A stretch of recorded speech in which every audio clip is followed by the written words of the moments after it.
Most of the time, they use MTN Momo. The reason why they use MTN Momo is because MTN numbers are easy to guess. Let's keep that in mind. MTN numbers are easy to guess. A lot of people complain that scamming doesn't happen on Tigo Cash, it doesn't happen on Airtel Cash, it doesn't happen on Vodafone Cash, but only on MTN. And why? The reason is because it's not that MTN security system is not that strong enough to fight against scammers. No, that is not it. That is not it. The problem is that MTN has about 70% of the population being subscribed on MTN and also on MTN Momo.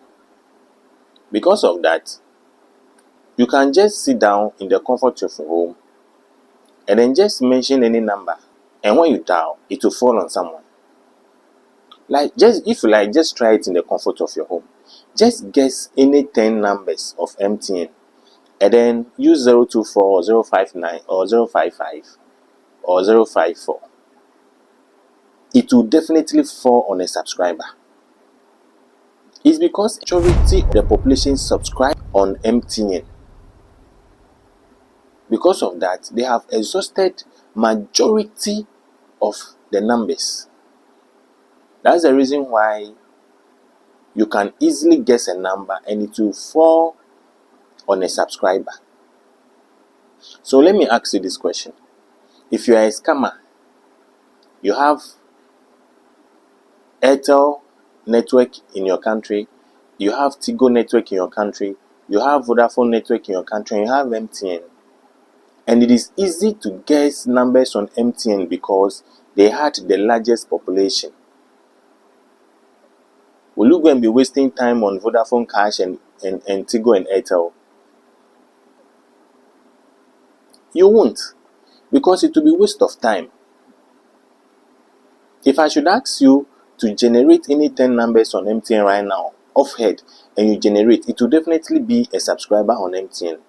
But if you do that for Vodafone, they will tell you the number does not exist. If you do that for Tigo, they will tell you the number does not exist. If you do that for Airtel, they will tell you the number does not exist. So do you think the scammer who is in haste to scam somebody will go and be wasting time on those networks that he's trying to scam members of those networks? He will not. He will fall on MTN because as for MTN, any number that you guess, it will definitely be a subscriber. That's the reason why it looks like the fraud and the scam activities on MTN is more than that of the other networks. So please, you guys shouldn't think that is because maybe MTN is loose or MTN is working with the scammers. Some of the workers are working with the scammers, as some of you presume and you have been saying. That is not the reason. That is not the reason. So now I hope you guys understood the reason why the scam and fraud activities is more on MTN. Alright, so let's dive into today's issue. How the scammer can fraud you using Momo transaction. This especially goes to the ladies because it is the ladies that normally fall for this particular trick.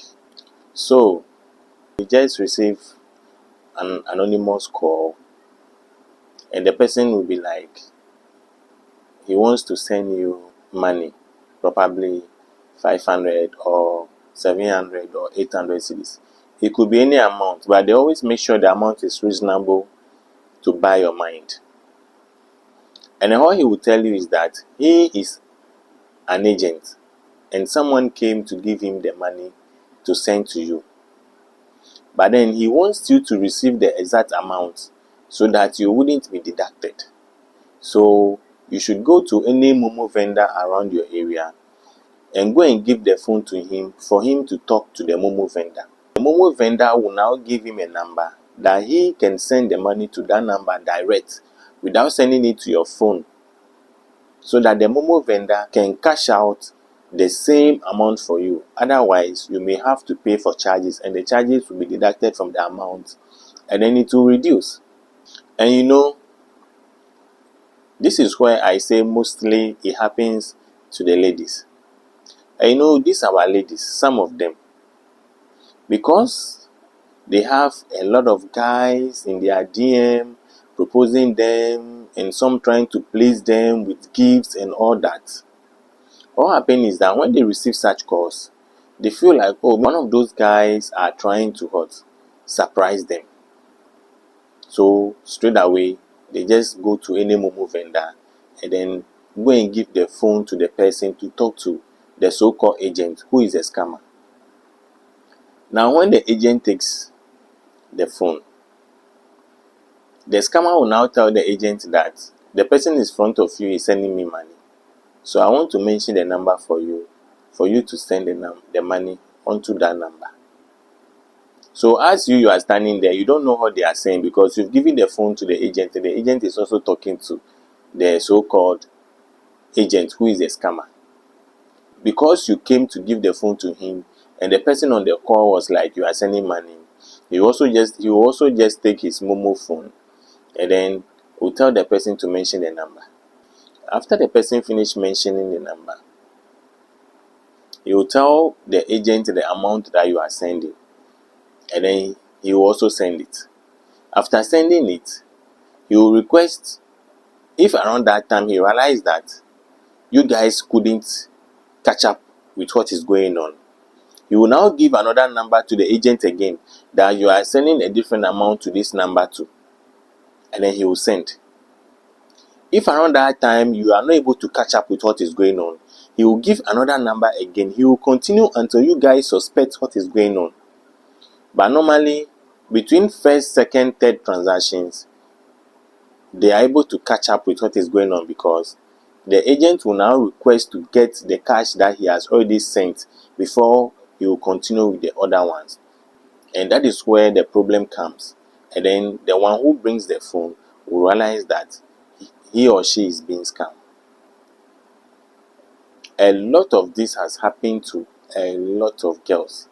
Me personally, I know a lot of girls that this kind of scam has caught up with them. And they have no option than to pay the money because you're going to give the phone to the Momo vendor or agent that someone wants to talk to him. And the person demands for a transaction. So after the transaction is done, you have to pay for it. And it really took time for them to pay because the amount in question is quite huge. Sometimes they transfer as much as 1,000, 1,500, 2,000, 3,000. And you that you are sitting somewhere, you don't have any money, and all of a sudden you win scam of 2,000. It will really take you some time to pay. So our ladies, let's be very, very, very, very careful. When you receive such calls, don't think manna is falling from heaven and be so carried away to go and give the phone to the Momo vendor or the agent. Don't do that.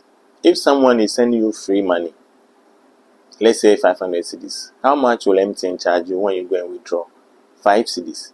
That 5 cedis, are you trying to tell me that 5 cedis is your problem? That you can't allow that 5 cedis to go out of the 500 cedis that someone is dashing you for free? You can't allow that 5 cedis to go. And because of that, a scammer will tell you you should go and give the phone to the Momo vendor for him to send the money direct for you to escape charges. And you also follow. You see how greedy we are sometimes. That is the reason why I said you can only be scammed. In my previous videos, I said you can only be scammed when you are greedy. When you are not greedy, you cannot be scammed. A scammer calls you that someone asks he should send you money, and only 5 cedis that the communication will charge. So you are trying to escape that 5 cedis and you end up being scammed. If you were to allow that, oh, you no problem, send the money, let them take the 5 cedis, like you realize that it's a scam because the money will never come. So you will know that it's a scam. But because of how greedy we are sometimes, you don't want MTN or the telecommunication in question to get that 5 cedis charges. So you go and give the phone to a vendor so that the money will be transacted without charges. And before you realize, you have been scammed. You will use your chop money to pay for that money bit by bit until you finish paying. So let's be careful and keep ourselves updated. Thank you. Remember to always subscribe, like, and share this video.